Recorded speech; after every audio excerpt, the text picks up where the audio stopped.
Jai Radha Madhava Kunja Bihari.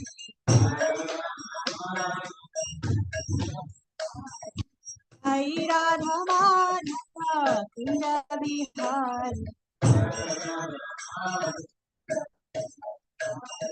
Jai Radha Madhava Kunja Bihari.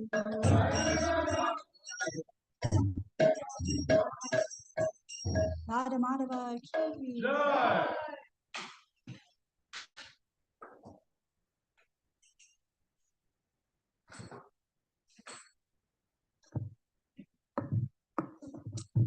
Good morning, everyone. Om Namo Bhagavate Vasudevaya.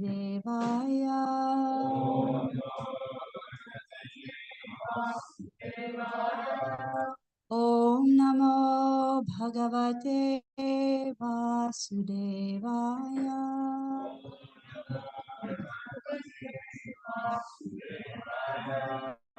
Om Namo Bhagavate Vasudevaya.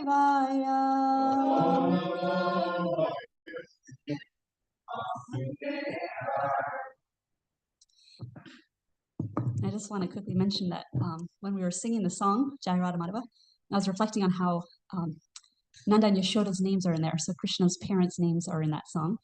So every morning we get to meditate on that sweet relationship Krishna has with his parents. Yeah.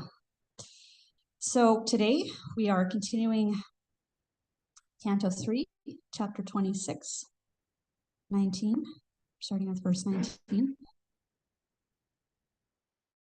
till 32, right? Something like that. Yeah. Okay, so we will take turns reading the verses. I'll start with the first one, and then you can have maybe mic ready. After the Supreme Personality of Godhead impregnates material nature with his internal potency, material nature delivers the sum total of the cosmic intelligence, which is known as Hiranmaya. This takes place in material nature when she is agitated by the destinations of the conditioned souls.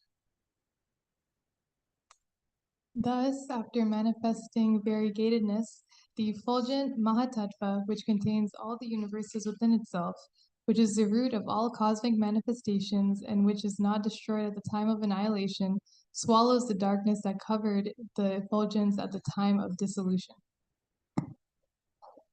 Holy goodness, which is the clear, sober status of understanding the personality Godhead, and which is generally called Vasudev, or consciousness, becomes manifest in the Mahatattva.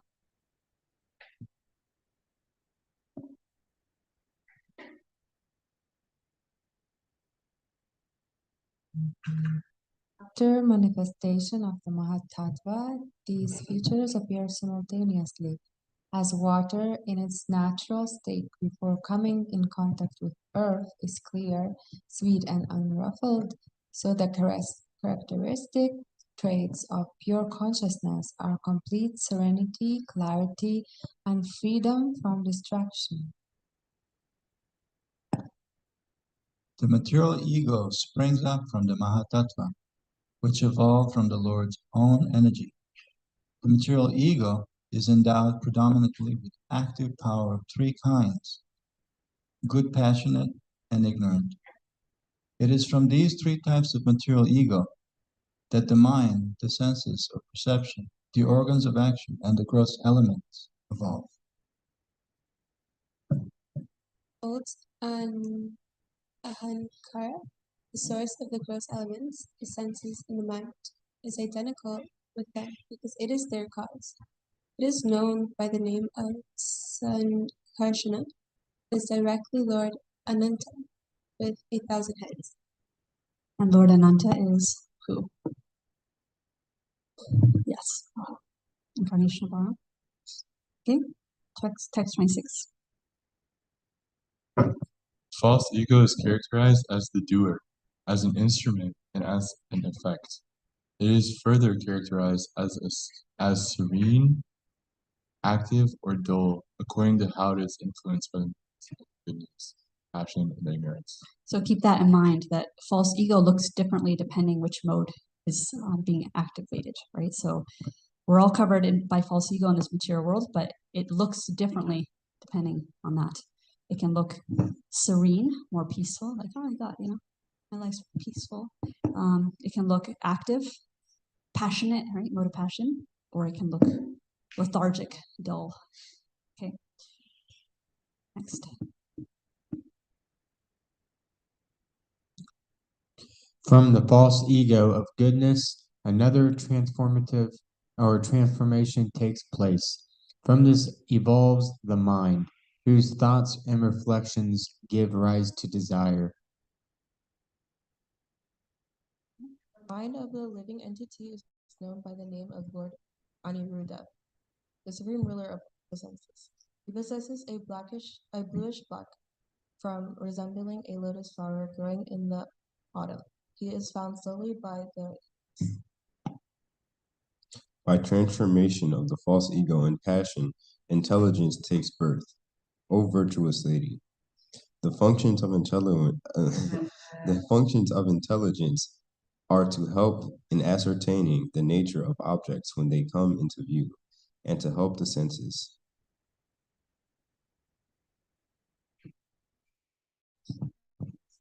Doubt, misapprehension, correct apprehension, memory, and sleep, as determined by their different functions, are said to be the distinct characteristics of intelligence. Egoism in the mode of passion produces two kinds of senses: the senses for acquiring knowledge and the senses of action. The senses of action depend on the vital energy, and the senses for acquiring knowledge depend on intelligence. Last verse. When egoism is in ignorance is agitated by the sex energy of the Supreme Personality of Godhead, the subtle element sound is manifested, and from sound come the ethereal sky and the sense of hearing. Okay, thank you. I want to pause quickly on one text before we do our main one. So there was a verse that said, doubt, misapprehension, correct apprehension, memory, and sleep are said to be the distinct characteristics of intelligence. So sometimes in spiritual life, doubts will pop up in our mind, right? And we might get really bewildered by that. What? I shouldn't have any doubts. This is supposed to be like a doubtless process. But here we can feel encouraged that actually that's a sign of intelligence. And Prabhupada would say that. Ask your questions. He really loved Brahmacharya Prabhu for that, right? Coming to him with perfect questions. That's what he called them. Prabhupada called them that. So so to ask our doubts and get them answered is a sign of intelligence, to seek out the appropriate person.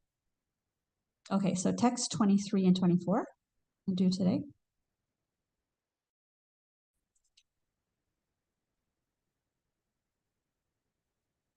It's one of those double bonus verses. Get like a bonus. Okay. Mahatadvad vikurvanad Bhagavad Virya Sambhavat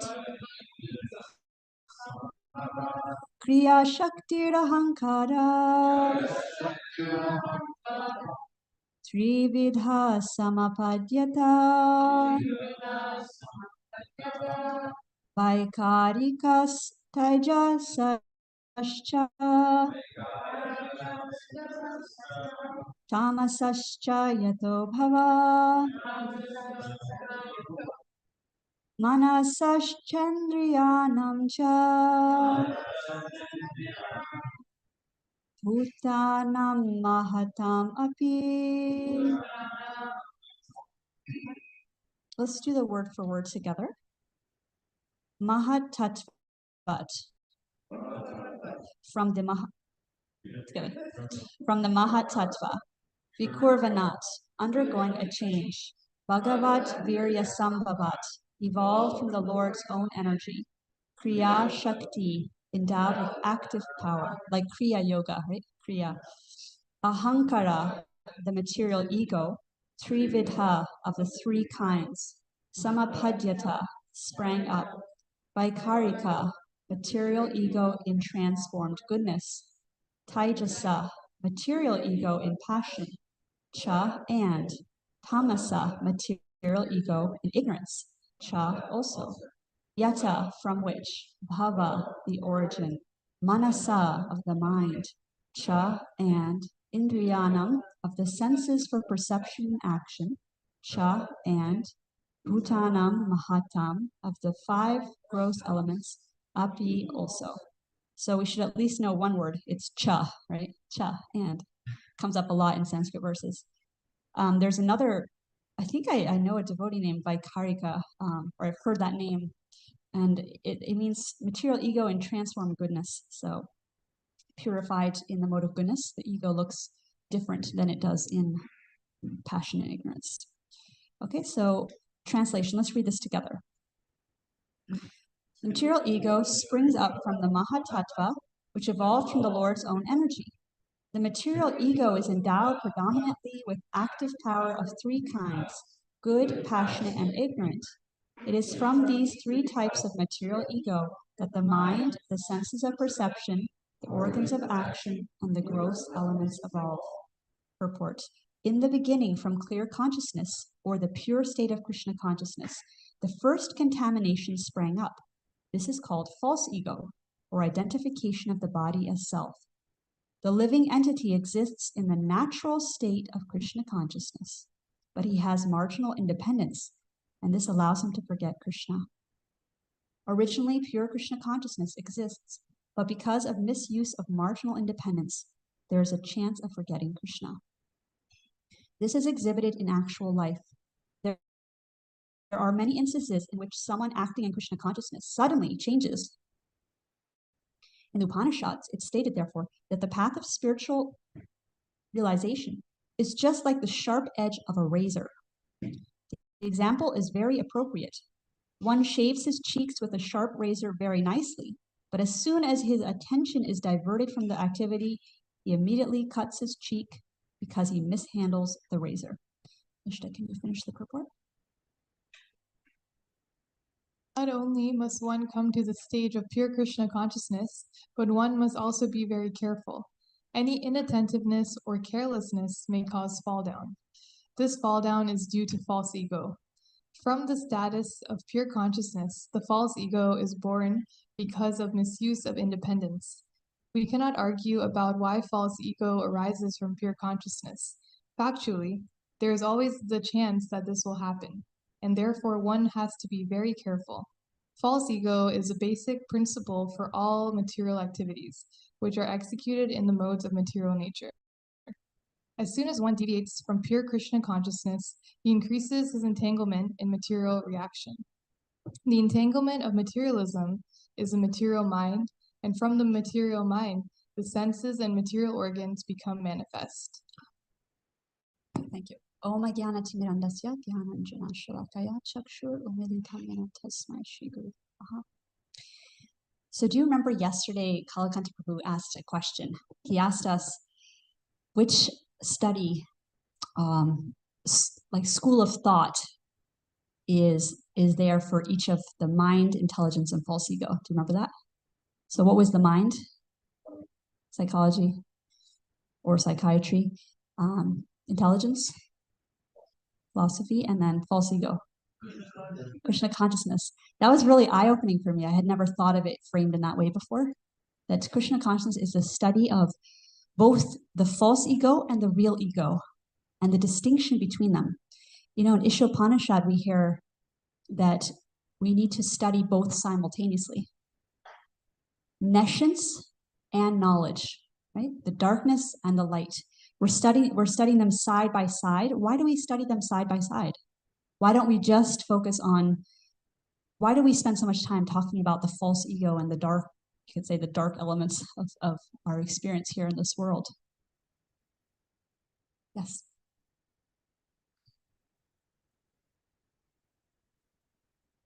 Because without knowing or being able to recognize,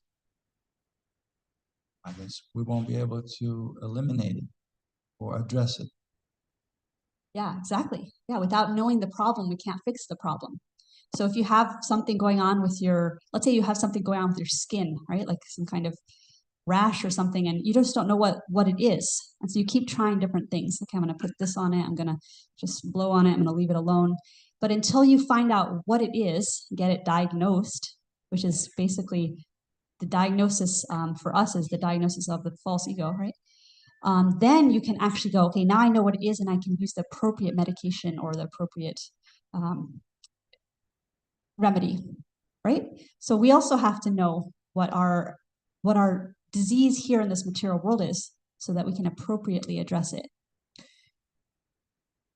Another thing that's interesting, I don't know if some of you I know that in the past in general actually, sometimes there's a tendency to gloss over or to kind of fade out when these analytical parts of the Bhagavatam are there, like this came from that, and the creation kind of verses and so on.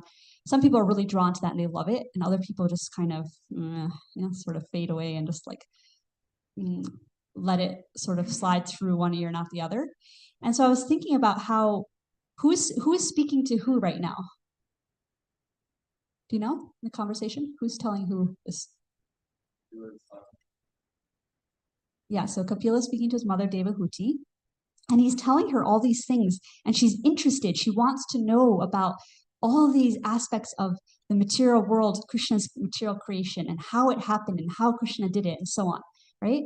So that means that there's something about this particular aspect of Krishna that's also fascinating, that's also inspiring, that's also wonderful. So we can remember that there's a devotee here listening to this conversation, and she's feeling uplifted and inspired and connected to Krishna. Sometimes when we're children, we hear about our father or mother's job, and we just kind of go, oh, what? I don't connect at all, right? My father's doing this, my mother's doing that, and it just kind of slides through one ear out the other. But as we get older and we enter the work world, then we become more interested in what our parents were doing, right? And then we actually, if we're an adult and we're hearing from our parent, like, oh, the parent's describing their job, we might think, oh, this is an aspect of my parent that I would like to know about. What do they do during the day? What are they doing? And so that interest evolves as we mature in spiritual life. We start to become interested in everything that's connected with Krishna. So we have the topic of false ego here, right? The false ego is our main, like we're honing into that. And in the material world, we have a little bit of independence. Prabhupada talked about that in the purport. We have the marginal, right? Marginal means in between. We can choose one way or the other. We can choose material energy, or we can choose Krishna's energy, or choose Krishna. So you could say Prabhupada sometimes says we have minute independence, uses that expression. So it's minute, but if you think about it, it's minute. However, it's extremely important. Like the amount of intelligence we have the amount of independence we have is small. We can turn towards Krishna or away from Krishna. But that one decision completely alters our experience, right? So like imagine you're walking down a path and there's like a trail, right, in the woods, and you see two trails kind of going like slightly off from each other. Right? That looks like a slight, not much different. Like, oh, they both seem to be heading that way. So okay, we have the independence to choose. Am I going to go here or there? Okay, seems like a small decision. So we take one trail, and then all of a sudden we realize that one turned drastically the other way, and suddenly we're 180 degrees back the other way, right? So similarly, in our experience in this world, we have small independence because in one sense we can only choose between Krishna and his material energy. But that choice is pivotal for our self-satisfaction ultimately. What's going to happen? Are we going to feel self-satisfied, or are we going to be struggling and suffering for our existence here? So it's actually a really serious thing. It's a really important thing. And that's why Prabhupada gives the analogy of the razor's edge. So who here has ever had a razor cut? Okay, most of the men, yeah. So does it happen when you're inattentive? Have you experienced that? Does that resonate? Yeah, mind starts wandering. There's other instances, like there's other examples that could be given where you're maybe sewing something with a needle and thread, right? You're just in a flow, going, and then all of a sudden your mind wanders and all of a sudden you prick yourself, right? Or you're cutting something and all of a sudden I had that the other day. Somehow I cut my own finger. I don't even know how. Like cut the skin on my finger. Driving and texting. That's a really appropriate, relevant example, right? Yeah. So and it happens so quickly. Somebody will like ping us on the phone, like ping, right? Then maybe we don't even pick up our phone, but we look down. Have you ever done that? You look down for a second, and all of a sudden your car is like on the edge or kind of going towards those whatever those sound, right? And then you're like, and then probably adrenaline rush and like straighten your car and going again. I've definitely experienced that, and I'm amazed at how fast it happens, because when you're driving fast, a tiny little movement towards that way immediately pulls you off, right? So that's how it is. That's a really good example. Another example would be like peeling an apple with a apple peeler, right? You're peeling it, but as soon as you're not careful, it can slide and just like cut you. Any other, you want to throw in any other analogy of this cautiousness, that we have to be cautious? Okay, so I think we all relate to some of these. I think the texting one is probably the most day-to-day experience, being careful when we're driving. So the razor's edge. Prabhupada said one time there was a temple where thieves broke into, there was a crack in the window, and thieves pried open the window and got in. And so Prabhupada made this comment. He said, Maya is like that. You leave a little opportunity for Maya Devi, little crack. He said, little crack of opportunity where you're not absorbed in Krishna. Maya will stick an iron bar into that crack and she'll pry it open. She'll enter. So it's a very graphic analogy, right? It gives you that visual. Oh, wow. Okay, where am I leaving those cracks in my experience? Like, where am I leaving those gaps of opportunity for Maya Devi to enter, right? So, and sometimes we see that in places where there's more crime. You'll see the windows are taken care of even more with like bars, and there's added protection, right? So yeah, if we have windows that are weak, or if we have a window that doesn't fully close, then someone can come in the night or something like that. So similarly with Maya, she's like that. She'll take any opportunity just to test our resolve, right? Yeah.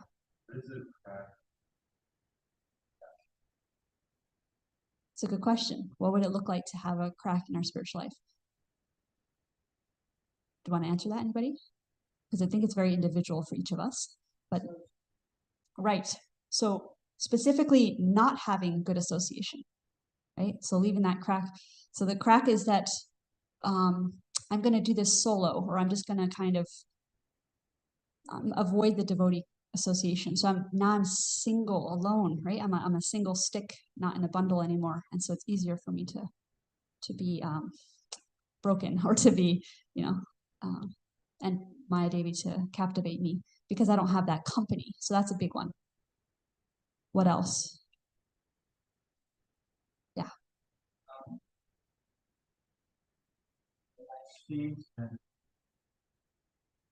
Full, but we think, this samosa is so good. I will take just a little more, maybe one more, and then next thing you know, we're having more and more.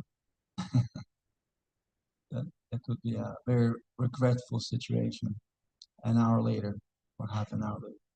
Yeah, it can lead to like lethargy and whatever. It can lead to that distress. We'll just ruin our service that we need to do after. Yeah, like comatose situation, and then we can't be of service. Yeah.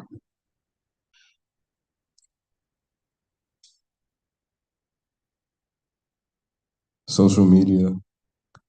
Oh, that's a good one, right? Very relevant. Social media. So do you want to elaborate on that?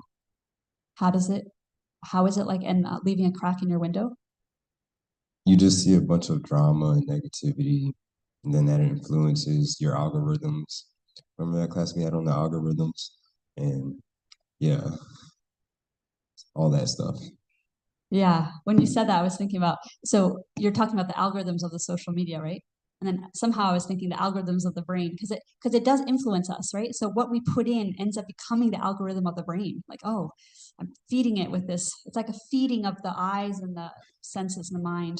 And that totally, yes, it can distract us. It can discourage us too if we come across articles or things about devotees and whatever. We didn't want to get into that, but then we somehow saw it on social media and we see the critical, argumentative fights between devotees, and then we feel discouraged, right? So it can lead to different things, or it can lead to desire. Like, oh, I saw this thing on social media. I want to try that, like with my skateboard, and I'm gonna go and whatever, right? So, yeah. Not engaging in devotional service or like not implementing any sort of spiritual practice in like your daily life. I think that way you can forget Krishna, and then Maya take over. So not doing devotional practice, right? Leaving spaces where you're not engaged. Yeah, that's a good point. Yeah. Prabhupada would sometimes say that you have to be active. We're souls, we're active. So if we're not active towards Krishna or the spiritual life, then we're active in some other way. And the only other way is the material life, the material experience. So yeah, Prabhupada would encourage devotees to stay active in spiritual life so they don't have those gaps. That's exactly what he's saying here, that leaving cracks of opportunity where you're not absorbed in Krishna. Yeah. Or not working for Krishna or serving Krishna in some way. Yeah. Okay, so we have some good examples how it shows up for us, this razor's edge. Somehow, I don't know why, but for some reason when I was younger, I used to hear the phrase razor's edge, and I used to think about a tightrope. Maybe because of the edge, or I didn't, it took me a while to realize they're talking about a razor, like a knife, sharp razor, but I was thinking of the you can go this way or that way, like on a tightrope. And so if you ever seen someone who's walking on a tightrope, they're like constantly having their arms out and they're balancing back and forth, but their body is actually moving slightly this way, slightly that way, right? And it's a balancing act to not fall off that. Very terrifying for me, but I think some people get a thrill out of that. They'll be like walking over a city or something with a bar, and pretty adventurous. Yeah, so one time, somebody asked Prabhupada, why is Maya so strong? And Prabhupada said, in essence, I'm just paraphrasing what Prabhupada said, actually, it's not Maya who's at fault. It's that your purpose is not strong enough. Your desire for Krishna is not strong enough. And that phrase, your purpose, right? Purpose. So if we don't have a strong purpose, then we're going to be swayed. If you've ever, let's say you've gone somewhere, like I'm going to go on a walk, but you have no clear purpose, you're just kind of wandering, then you might end up anywhere. But if you have a clear purpose, I'm going to my friend's house, straight there, right? So Krishna says in Bhagavad Gita and that reminded me of this verse, those who are on this path, Krishna consciousness, are resolute in purpose, and their aim is one, right? Their aim is one. O beloved child of the Kurus, the intelligence of those who are irresolute is many-branched. So as soon as we lose our focus, and we're like, okay, some social media, some this, some that, then it becomes harder because now we're a little bit, we're branched out and we become more susceptible or weaker. Yeah. Sometimes, I'm sure you've all tried throwing a pebble into a pond or a river, and you see those ripples. So when Krishna is saying here, their aim is one, imagine that we have a whole line of people, whole line of devotees, and we're all taking turns, and we're all throwing our pebble into the same spot. Somehow we have maybe a little flag sticking out of the water, and we're all hitting the same mark, right? And so you'll just see all the ripples will be they'll keep going and being symmetric, like kind of together. So that aim is one. We're all together, right? We're all focused on Krishna, then it becomes a smooth, beautiful ripple effect. But now imagine it's a group of people and everyone's just throwing a pebble in the river. All these ripples are now colliding. And so it doesn't have that smoothness. It has this conflict, right? Conflict, ripples. And that's exactly what happens when we're working out of that place of false ego. we start to have conflict. It's not about Krishna, it becomes about me. And when it's about me, then what happens? I meet other people and they're thinking it's about me, them. So now we're at, they call it that old expression, loggerheads, right? We're against each other now. We're like working against each other's purposes. And so it becomes chaotic. And the whole world is running on that. It's running on that idea of everyone's throwing their own pebble and I want to enjoy. It's all about me, right? And so there's a lot of heads butting together, egos butting together. And so I want to ask you, what does it look like when false ego enters into the arena of spiritual sangha? What does it do? How does it affect the company that we keep, right? When we bring our false ego into an experience, what ends up happening? And I'll begin, you can think about this and I'll just mention. So one example is the ripples in the pond. I'll share a personal example. That one way that false ego can affect our participation in Krishna consciousness. And this is something, because it was so tangible for me, it stuck with me over the years. So when I was maybe 11 or 12, I started learning mridanga. And then as a teenager, I would play mridanga a lot in Nugaloka temple. And I definitely went through phases of feeling like good about myself, you know, like I can play mridanga, that kind of thing. So that false ego, like it's about, I'm going to play well and people are going to think I'm good, right? And I would notice that it was almost instantaneously, like if I was playing mridanga for a kirtan and then that thought would pop in my mind, wow, look how good I'm playing. Oh, so good. Then immediately I would mess up, like immediately. It was, and it happened multiple times in my experience. And it was Krishna's kindness, because Krishna's reminding me, actually, Krishna is the source of any kind of talent, any ability. And at any moment, it can be taken away. Any moment, anything that we're proud of can be taken away, right? Something can happen to your hand, okay, you can no longer play mridanga, right? So it's completely out of our control. So when we do have an ability to offer, it's just a blessing. It's just on loan for us right now. Let me use whatever I have right now, but it's on loan to me. It's not me. It's not mine, right? That's the false ego thinking, this is me. I am a mridanga player. I am a da-da-da, right? So that's an example. So what happens is when I thought, oh, it's about me and like, look at me or something, then I would mess up. So that's a way that what often happens when Krishna is kind, he will often make us stumble when we get into that place of false ego. We'll stumble a little bit and it will impact the devotees around us if we're in that mood. It's also kind of a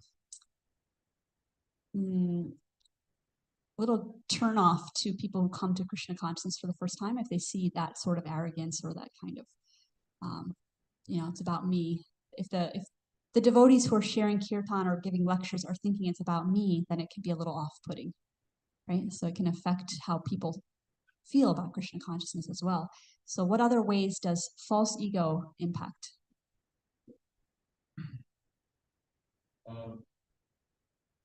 Okay, so if there's a few mridanga players in the room, is it on? Is it mic on? Yes, it's on. If there are a few mridanga players in the room, and you know you're probably the most skilled out of all of them, how do you make that decision without coming from a place of ego? Yeah, remembering that the skill comes from Krishna, right? So, and if I feel that I can be of service and it would be helpful to use this skill in Krishna's service, if I could help the kirtan, and I know that I could because Krishna gave this ability, then to step forward and accept that responsibility or to do it is actually a service to Krishna. And it can be very uncomfortable. I've experienced this a lot, especially in this experience in mridanga.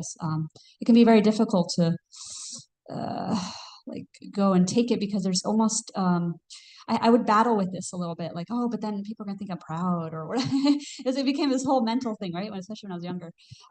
But if you can get out of the me focus and think, Krishna, what's the best for the Sankirtan movement right now? And is the best that I volunteer to play mridanga, or is the best that someone who is newer is getting encouraged to play? It can vary. It can vary. It's not always that the most experienced person needs to be doing it. But if it's something that you know the devotees in Krishna will be pleased with, then to sometimes step out of our comfort zone and do something Prabhupada was not afraid of using his talents in Krishna service and stepping into that role of teacher and leader. And you stand with straight back and like his head up. He wasn't proud, but he was using his full potential for Krishna and owning it, not shying away out of this kind of false humility, which is like, oh, I don't want to step forward and serve, but really I kind of do wish that they would know, but I don't want to, it's like, it's a whole, it's very kind of gunky when we keep thinking about ourselves. But if we can think Krishna, service, what can I do to help? Then we get out of that. Yeah, well, the question was, are there other ways that you've experienced that false ego impacts the community of devotees? Whether it's your own false ego or other false egos within the community, what does that look like?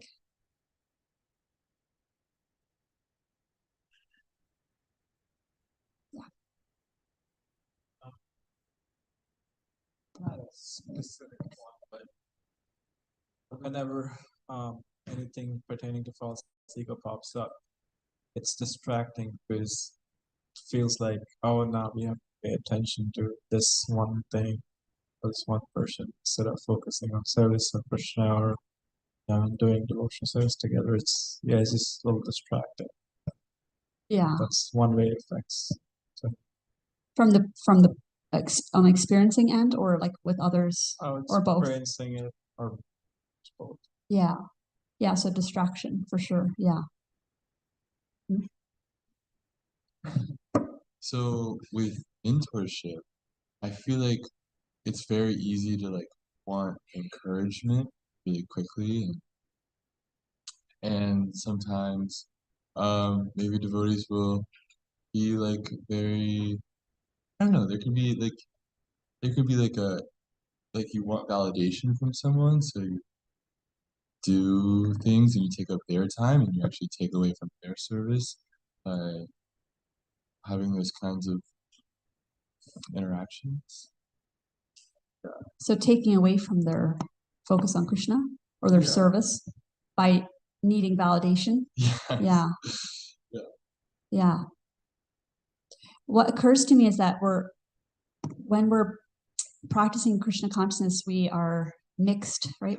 For a big chunk of our spiritual life, we're mixed, and the proportions change, right? So first we're 5% Krishna, and then it keeps changing. But in that mixed phase, there's always going to be that human like need for validation, some reciprocation, right? And that's normal. Like in our lifetimes of living here in this conditioned world, we're going to have to like work through that. And but if we keep showing up in our service, even though we're mixed, okay, part of me wants to do the service because I want to be helpful. Another part of me wants to do the service because I think I'm the best and I want to, right?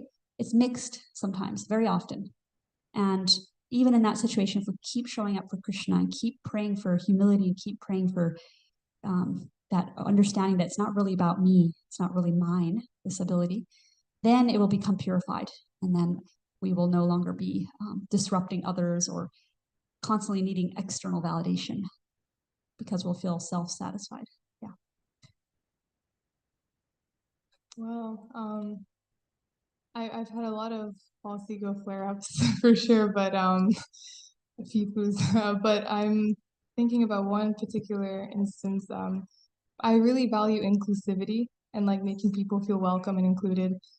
And in India, I don't know, I guess Krishna just really humbled me in India multiple times. But this one girl particularly, she sent me a message. She's like, yeah, like, I didn't feel included. And like, so it's like, and at that point I was feeling pretty prideful, like, I include everyone. I'm the best at including people, and then, to get that text message, I was like, and then I did some reflection. I'm like, it shouldn't be something, to be prideful about. It should just be practiced and valued. So nice. Thanks for sharing that. Yeah. I'd like to hear from somebody who hasn't shared yet. What's one thing that that you do well in spiritual life? And we can actually go around the room. Just what's one thing that you can offer to the community? Like a talent that Krishna has given you, an ability. So just go around and just say one word or one sentence. And you did share like how if you can share another one if you like. Yeah. and I guess introducing people to kirtan. That's been nice. Very nice. Yeah. Mhm. Mercy, giving people mercy when you display the ego, when you display that you are moving as a character, and not the supreme. This is something that I had to practice in other practices, so I see it. I love to give mercy. Nice. So you're good at giving mercy to others. Yeah.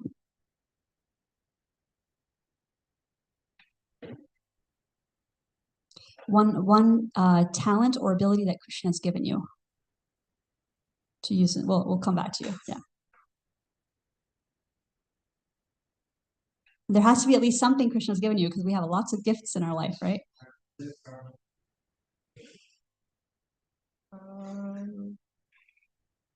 I don't think.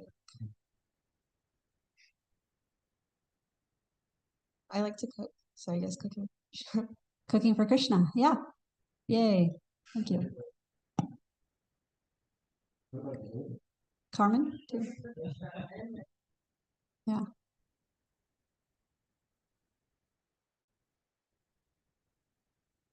Then we can come back. Do you have something? Debate. Using that for Krishna and to get closer to the truth. Okay, so that's a skill that you have. Yes. Being humble and kind to others. Okay. Being humble and kind to others. Very nice. I guess nurturing attitude. Nurturing attitude. Yeah. Like I'm sensitive, so like I try to feel what other people are feeling, and I want them to feel comfortable and all right. Very nice. Very needed in our community. I have quite a few talents that Krishna has blessed me with. I'm an artist, yoga teacher. I'm very compassionate, and I'm a quick learner. Great. Nice.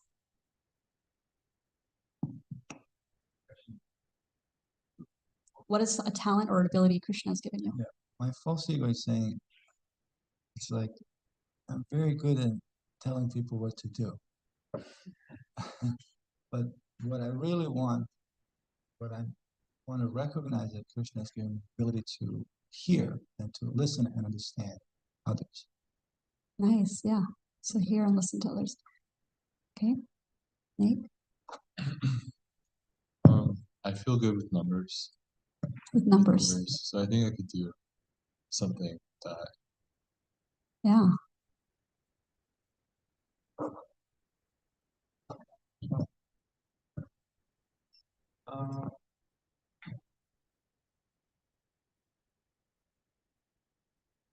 I can't pinpoint it.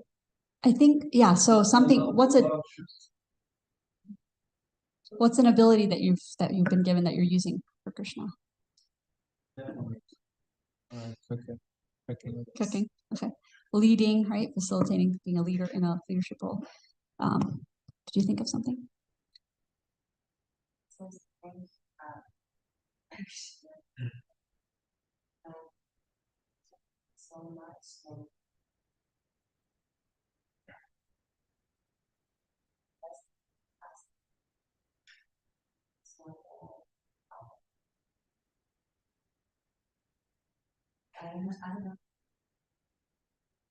Yeah, okay. I understand the question, but Yeah. Well, I hear a lot of sincerity in your answer, so I think sincerity is one of them. And Gopal Prabhu? You can just say no.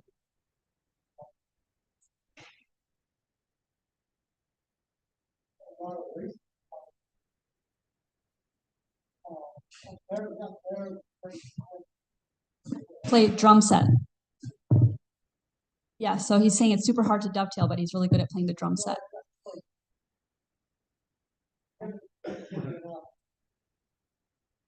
Okay, so yeah, so he's getting opportunities soon. So thank you. So the reason I asked this question, okay, so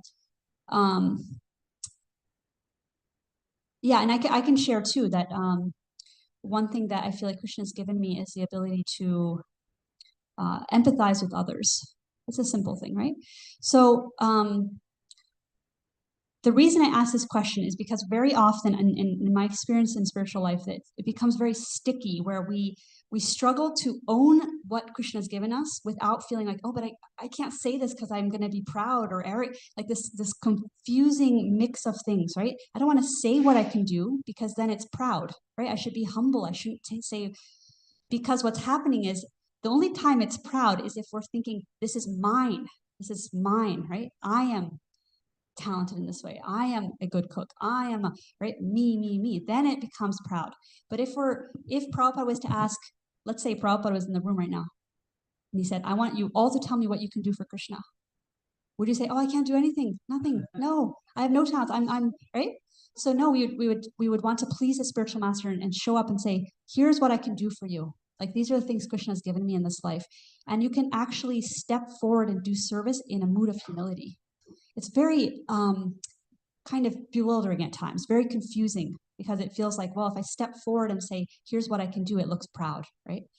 So we can sit with this question of how to own what Krishna's given us in a humble way. And the way to do that is to remember that any moment it can be taken away. Any moment it can be taken away. So it's not ours to keep, it's ours on loan for this life.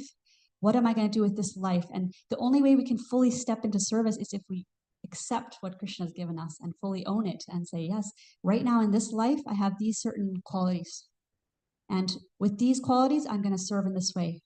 At the end of this life, those qualities, those talents will all be stripped away. So they were never mine to begin with. And the next life, I will use, or whatever next situation I'm in, I'll use whatever I have then for Krishna. So it's something that I have struggled with a lot, which is why I asked this question. And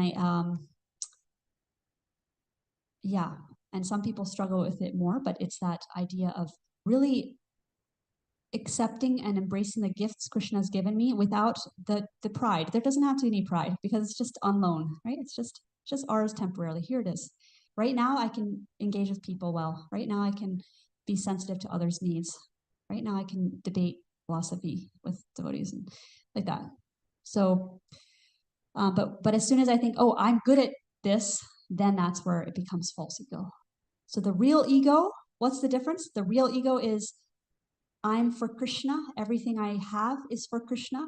Therefore, I'm accepting and I'm like looking around. What do I have to offer Krishna? I'm not going to just say I have nothing to offer Krishna because that's not true, right? Every single living entity has something to offer Krishna. So let me look around carefully, be thoughtful, be reflective. What do I have? Let me look at my bag of goodies that Krishna's given me in this life.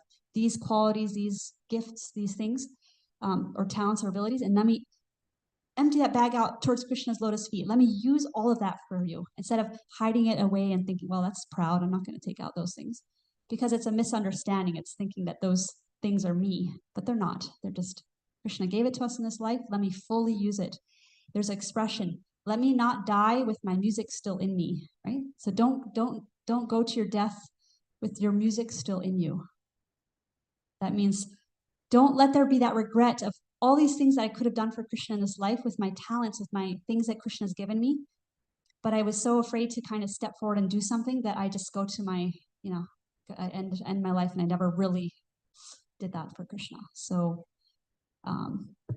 that expression inspires me to go into those uncomfortable places and step forward, do a little bit of that stepping out of comfort zone for Krishna. And that way we transform the false ego into real ego, which is living just for Krishna, being just for Krishna. So just to quickly summarize, and then we will have breakfast. So we talked about the effect of false ego within the community, how it affects each other. And it's our responsibility to also work on our false ego so we can create that community. That's something I'm adding. And then we talked about how to be careful. It's like a razor's edge, right? We have to be careful. Don't leave your window open, otherwise Maya will come in, right? So just be careful of how you spend your time and who you spend your time with. And then the solution, we actually didn't even get to that too much. I was going to talk about solutions. But one of the solutions is to keep good company. right? Keep good company. And the other thing is to remember, this is not mine. None of these things in this bag are mine. They're all from Krishna for this life. Okay, Nishta, you have that bag, and this is what you're going to do, right? And this Nate has his bag, things that he can offer. And so let's all use those things in our bag and go, hey, okay, Krishna, let me use them. And that's how we transform false ego into real ego. So I think we don't have time for questions, so but we can talk after. So thank you all so much. And Srimad Bhagavatam ki jai, Srila Prabhupada ki jai, Gaur Premanandi, Hari Hari Bol.